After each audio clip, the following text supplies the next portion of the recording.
Assalamualaikum warahmatullahi wabarakatuh. Perkenalkan, nama saya Akila Ahsani Putra dengan nomor NPM 2508101027.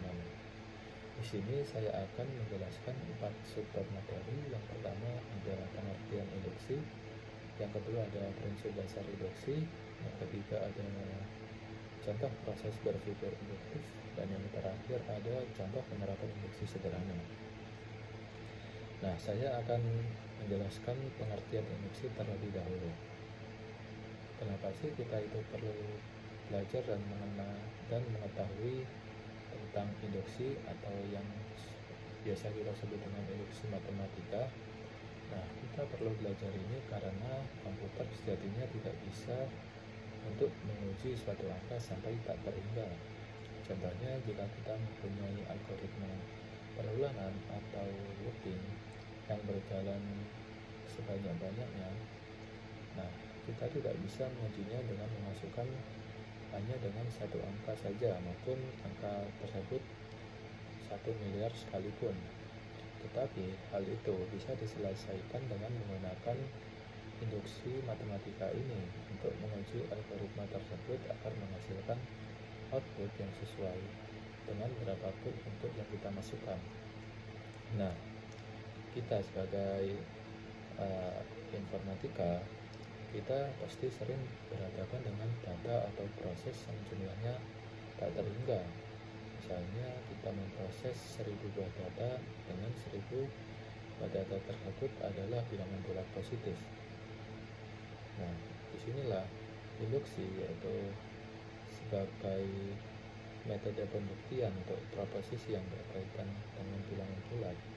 Selain itu, induksi juga digunakan untuk menunjukkan benar salahnya suatu pernyataan atau kesimpulan. Nah, selain itu, induksi juga digunakan pada algoritma untuk semua kasus bilangan asli atau struktur data. Nah, induksi sendiri itu bersifat probabilistik, jadi semua kemungkinan benar dan salah itu bisa terjadi. Nah, seperti contohnya, kesimpulan tersebut dapat dianggap benar berdasarkan bukti yang ada. Tetapi jika ada bukti yang menentang kebenaran tersebut, maka kesimpulan tersebut akan terjadi sebuah probabilitas, yaitu benar dan salah. Nah, disinilah sifat dari induksi ini keluar.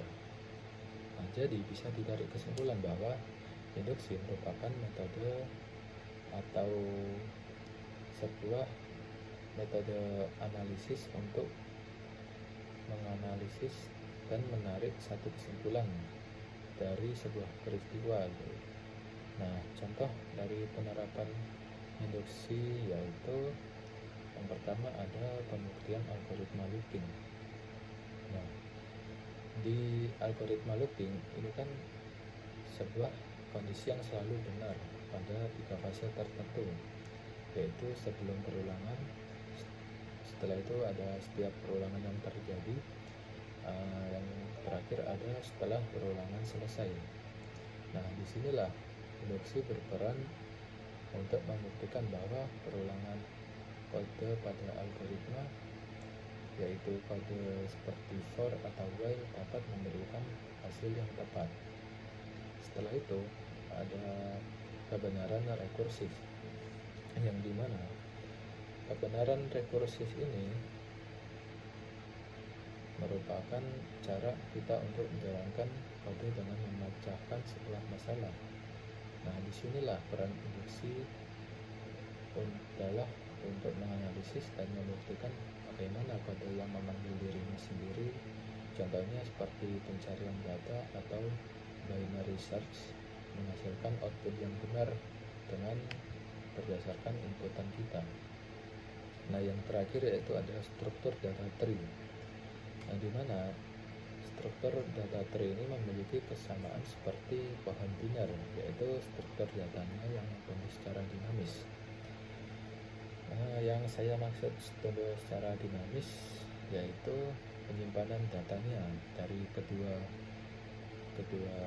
macam, yaitu struktur data tree dan pohon biner itu memiliki penyimpanan data yang tidak diukur sejak awal. Jadi kita tidak mengetahui berapa maksimal penyimpanan data dari struktur data tree atau pohon biner tersebut.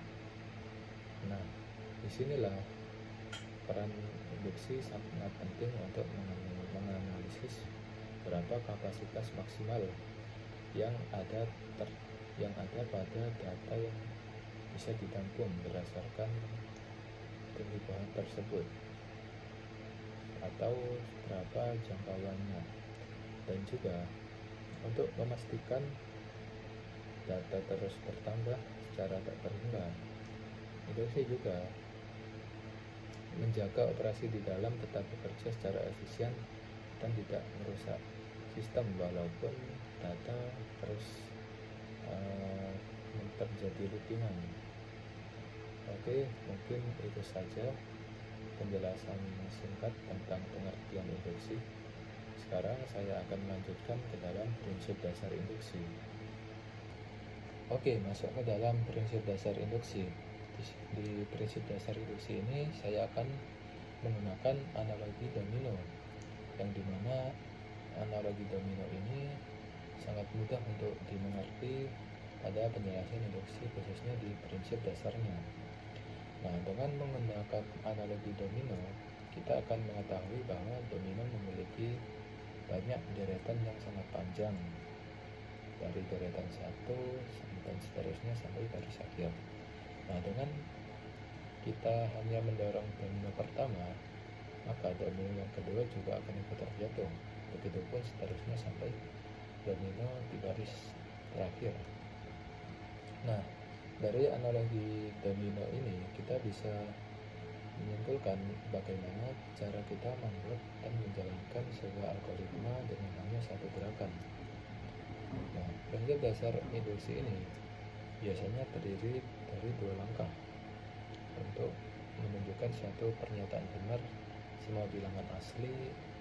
Dengan analogi tersebut bisa juga dihubungkan dengan algoritma atau struktur data, yang dimana jika di bagian awal algoritma atau struktur data tidak bisa melanjutkan eksekusinya, maka terdapat error pada algoritma atau struktur data tersebut. Nah, maka eksekusi pun akan otomatis terhenti. Nah, untuk membuktikan analogi domino tersebut, saya akan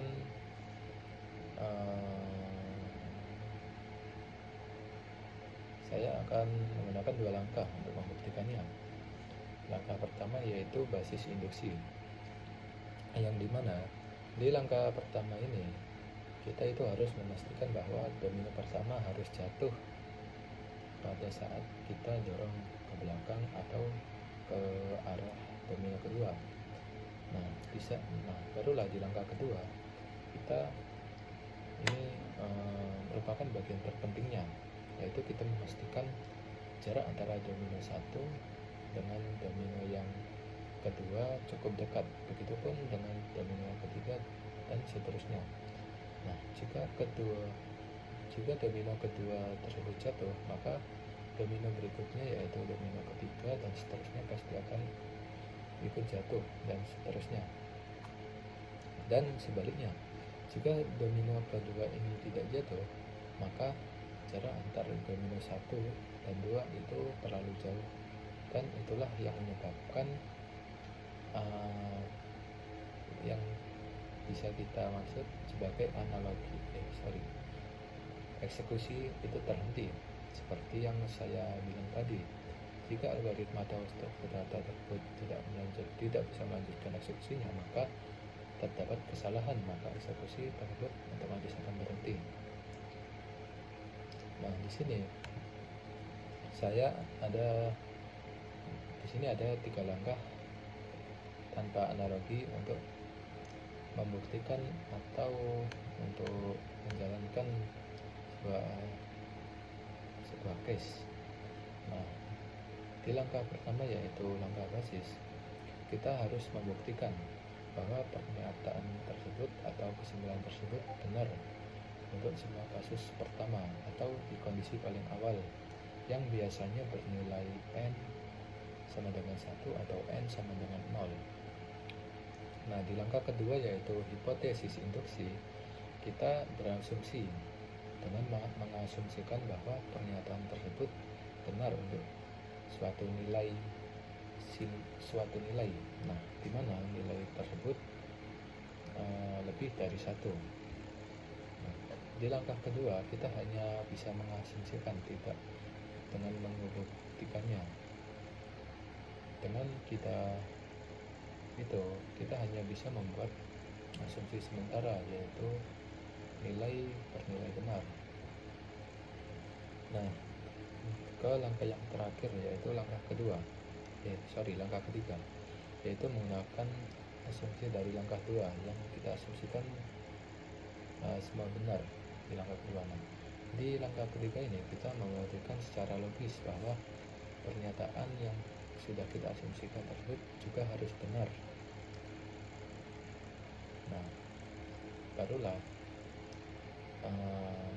pernyataan atau kesimpulan tersebut dapat diselesaikan. Oke, mungkin itu saja contoh mungkin itu saja prinsip dasar induksi. Oke, saya akan lanjutkan ke dalam contoh proses berpikir induktif. Oke, masuk ke dalam contoh proses berpikir induktif. Sebelum itu, proses berpikir induktif ini merupakan proses menarik kesimpulan berdasarkan pola-pola yang sudah ditemukan. Contohnya seperti pada pola data kecil, lalu kita harus menebak rumus untuk sebuah data yang lebih besar lagi. Nah, proses berpikir induktif ini sangat penting, apalagi kita sebagai anak informatika yang sering bertemu dengan banyak data yang tidak terstruktur. Nah, daripada kita membuat program logika secara manual, kita bisa menggunakan pendekatan induktif agar sistem bisa belajar. Nah, yang saya maksud sistem bisa belajar di sini adalah saat kita hanya menyuruh sistem untuk bekerja saja tanpa memberikannya sebuah instruksi atau contoh, maka sistem tersebut hanya akan menjalankan aturan yang sudah kita tulis. Nah, tetapi jika sistem tersebut juga kita beri instruksi dan kita beri contoh, maka sistem tersebut dengan sendirinya juga akan mencari sebuah polanya sendiri dan juga mungkin bisa membuat aturannya sendiri, dan juga sistem tersebut akan menjadi lebih akurat untuk menganalisis kesimpulan. Nah, sama seperti halnya kita, yang dimana jika kita diberi instruksi dan diberi contoh, maka kita akan juga semakin paham dan mengerti apa yang harus kita kerjakan. Nah, saya di sini mengambil contoh yaitu pada machine learning. Nah, kenapa kok machine learning? Nah, yang kita ketahui, machine learning ini merupakan sebuah turunan atau bisa dibilang cabang lah dari AI. Yang bedanya, machine learning ini berfokus pada pengembangan sistem yang dapat bekerja dengan secara sendirinya tanpa harus diprogram secara eksplisit. Tapi untuk mengembangkannya, kita hanya perlu memberikan algoritma dan data yang akurat, lalu kita bisa memberikan sistem untuk menemukan polanya sendiri, atau bisa membuat aturannya sendiri yang sudah saya sebutkan tadi. Karena itu proses induktif ini sangat cocok dengan penerapan di machine learning. Dan jika sistem itu berhasil untuk menemukan pola dan aturannya sendiri, maka sistem bisa menganalisis dan membuat suatu keputusan atau kesimpulan dari suatu data. Contohnya, saat saya memberikan sebuah data yang berupa gambar kucing, nah, sistem akan langsung menganalisis data tersebut yang berupa gambar kucing tersebut. Nah, setelah sistem menganalisis, sistem memberikan output kepada kita, yaitu penjelasan tentang kucing. Mungkin itu saja penjelasan singkat. Untuk lebih pahamnya lagi, saya akan masuk kepada studi kasus. Oke, masuk ke dalam studi kasus. Di sini saya ada 2 studi kasus. Kita akan membahas yang pertama terlebih dahulu, yaitu ini. Nah, studi kasusnya yaitu saat kita menelepon seseorang yang lama tidak kita hubungi, pastinya kan kita akan mencari kontak tersebut karena tertumpuk oleh riwayat dalam telepon kontak lain. Nah, dalam proses mencari, daripada mencari satu persatu dari kontak seseorang tersebut, kita menggunakan algoritma search yang akan membantu untuk menemukan kontak seseorang yang akan dihubungi sampai kontak tersebut ditemukan. Nah, di sini pertanyaannya adalah berapakah maksimal langkah yang akan dilakukan oleh komputer jika ada n data. Nah, n data di sini saya akan beri nilai 16. Nah, 16. Nah, jadi dengan nilai 16 ini akan mempermudah kita untuk menemukan polanya. Nah, polanya kita akan saya coba untuk menggunakan pola basis 2, bilangan pertama basis 2. Yang pertama ada 1, yang kedua ada 2, ada 4 dan 8, dan yang terakhir ada 16. Nah, dari 5 angka ini kita sudah terlihat bahwa ini bisa diubah menjadi bilangan berbasis 2. Contohnya di sini 1, langsung saja ke dalam nomor 16 karena sudah langsung kita bisa langsung mendapatkan juga polanya. Nah, di nomor 16 ini kita bisa langsung ubahnya menjadi 2 pangkat 4. Nah, 2 dipangkat 4 ini kita bisa mengubahnya dengan rumus logaritma, yaitu menjadi 4 ditambah dengan 1 sama dengan 5. Nah, dari sini kita telah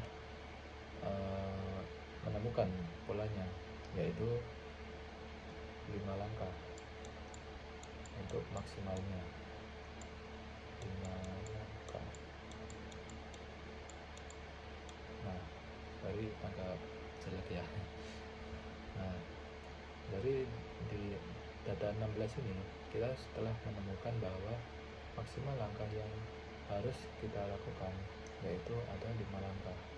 Nah, kita coba ke dalam ini, dan di sini 2 pangkat 3 itu kan sama dengan juga 8.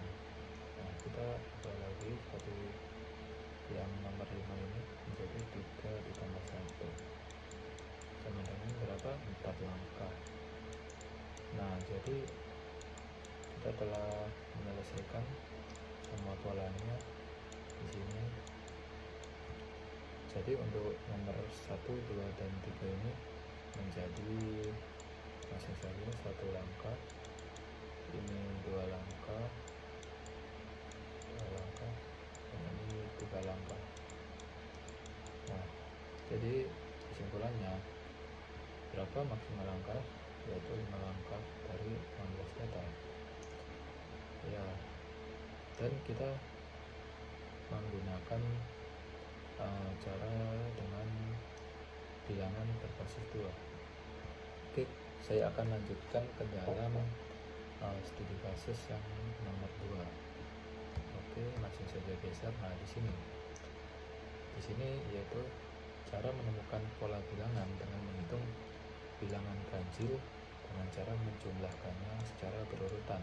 Di sini ada 3 kata kunci, yaitu bilangan ganjil, menjumlahkannya, dan secara berurutan. Nah, bilangan ganjil kan ada 1, 3, 5, 9, 11, dan seterusnya. Nah, saya akan menjumlahkan ini saja, 1 sampai 9 saja. Nah, yang pertama yaitu caranya agar kita menemukan polanya.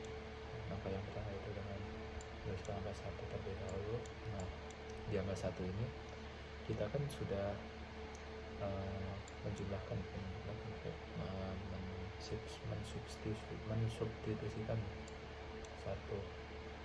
Nah, di sini kita telah menjumlahkan 1 bilangan ganjil, menuliskan 1 bilangan ganjil, 1 bilangan ganjil. Nah, lanjut ke dalam 2 bilangan ganjil, penjumlahan 2 bilangan ganjil. Di sini 1 ditambah dengan 3, 1 tambah 3 sama dengan 4. Nah, di sini kita telah menjumlahkan 2 bilangan ganjil.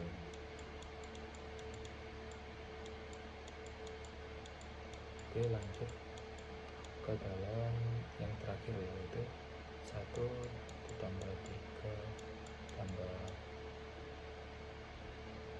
5 sama dengan 9. Oh sorry, ini ternyata nggak pakai, ini tidak pakai. Nah, di sini kita telah menggunakan 3 bilangan ganjil. Oke, mungkin itu sebenarnya agak kayak gitu. Sebentar, kita hapus dulu angka 9, kita ganti lagi. Nah, oke, lebih lumayan.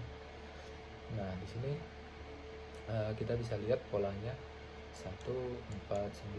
Nah, yang dimana 149 ini bisa kita ubah ke dalam bilangan kuadrat atau bilangan yang berpangkat 2.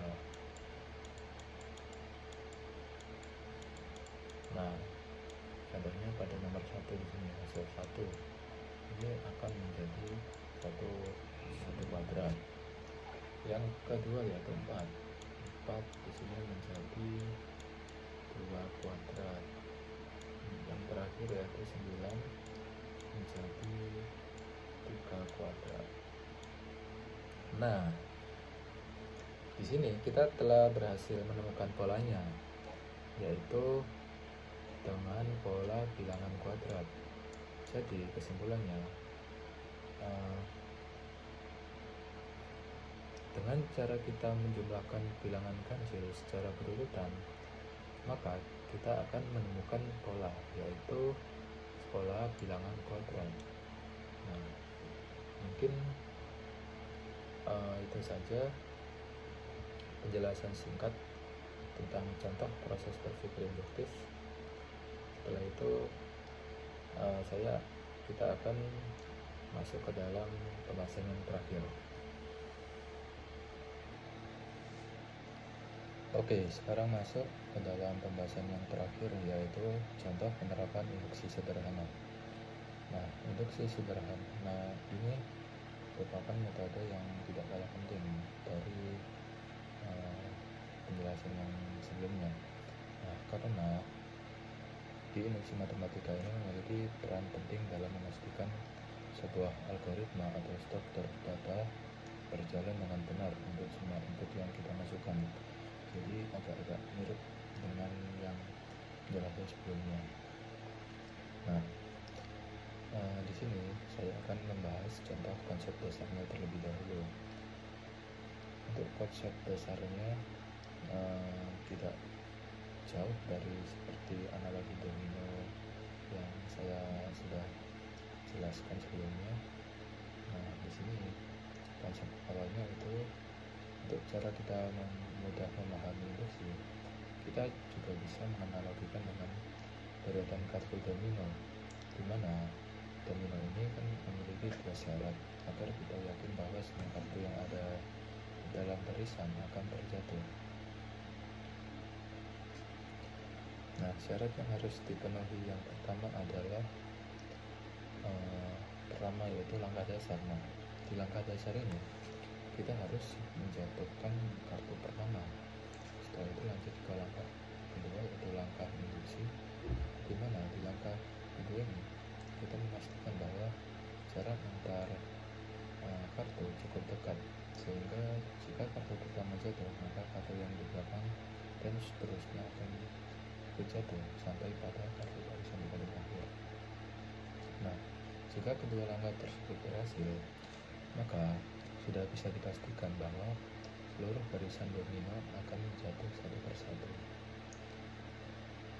Oke, mungkin itu saja pembahasan singkat tentang contoh konsep dasarnya, sama seperti domino yang sebelumnya. Nah, sekarang saya akan masuk ke dalam contoh penerapannya. Oke, masuk ke dalam contoh penerapan induksi sederhananya. Di sini kita harus membuktikan bahwa 1 tambah 3 tambah 5 tambah titik tambah dalam kurung 2n min 1 tutup kurung sama dengan n kuadrat ini membuktikan untuk bilangan bulat positif itu hasilnya benar. Nah, dengan Pn juga sama seperti yang di atas. Nah, ini untuk langkah yang pertama kita bisa melakukan yaitu langkah basis induksi. Langkah basis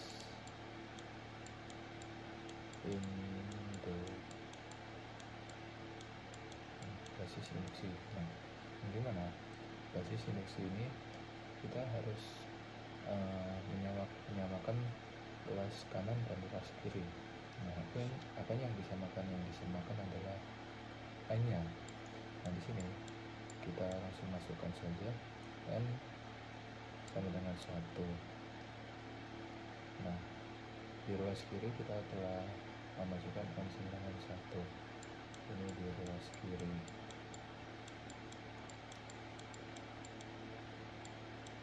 Nah, untuk yang di ruas kanan yaitu n kuadrat, kita juga masukkan 1 menjadi 1 kuadrat. Besar menjadi 1. Ini di ruas kanan. Nah, ketika dua ruas ini sudah memiliki kesamaan yaitu 1, maka kita bisa lanjut ke langkah yang kedua. Nah, yang kedua ini merupakan langkah induksi.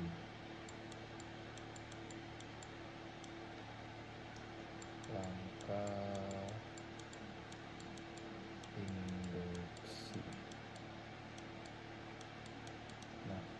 di langkah induksi ini kita harus bisa mengasumsikan Pn sama dengan ya kita tulis sini lagi 1 tambah 3 tambah 5 tambah titik tambah 2 n min 1 sama dengan n kuadrat. Nah, kita mengasumsikan bahwa P plus n plus 1 itu benar. Nah, ketika kita sudah mengasumsikan ini benar, maka kita mengubah bentuk ini menjadi seperti ini. Pn 1 ditambah 3 tambah 5 tambah 2k 2 n min 1 ditambah menjadi 2n plus 1 tutup kurung 1. Nah, setelah itu kita akan menenangkan menjadi P plus 1, bukan P, terusnya M plus 1 kuadrat. Nah, dari bentuk ini ya bisa mengubahnya langsung. Kita bisa membuktikannya menggunakan bentuk ini. Nah, untuk pembuktiannya kita perlu menuliskan deret hingga suku ke K plus 1. Nah, menuliskan deret sampai hingga ke K plus 1. Nah, ini saya akan coba tuliskan.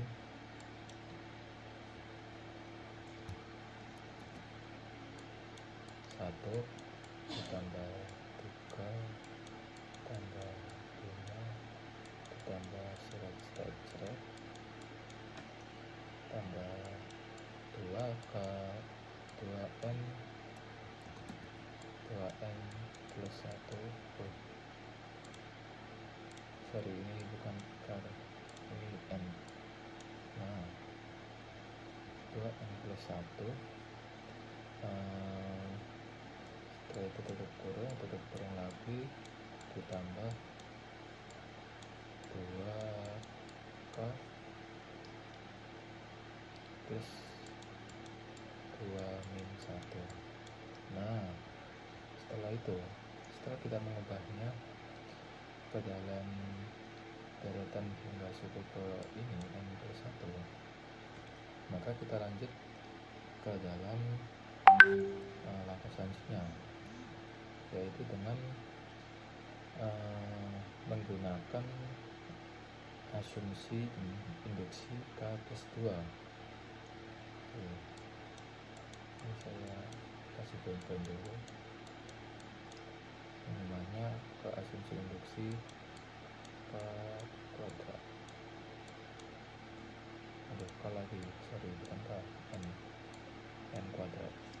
Nah, di sini kita langsung bisa mengubah bentuk ini menjadi N kuadrat plus 2N plus 1. Nah, ketika kita sudah mengubahnya bentuk ke sini, kita bisa langsung lanjut ke dalam step berikutnya, yaitu membentuk N kuadrat plus 2N plus 1. Nah, kita membentuk ini dan mengubah ini menjadi N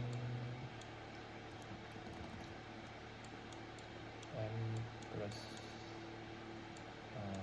1 kuadrat. Nah, udah, dari sini kita telah selesai ya melakukan penghitungannya, pembuktiannya. Nah, karena ruas kiri dan ruas kanan ini sudah sama, nah maka langkah induksi ini terbukti benar. Jadi pernyataan ini 1 tambah 3 plus 5 ini itu terbukti benar untuk bilangan untuk semua bilangan bulat positif N. Nah, oke, mungkin itu saja penjelasan contoh penerapan induksi sederhana. Bila ada yang kurang atau salah kata, saya mohon maaf. Wassalamualaikum warahmatullahi wabarakatuh.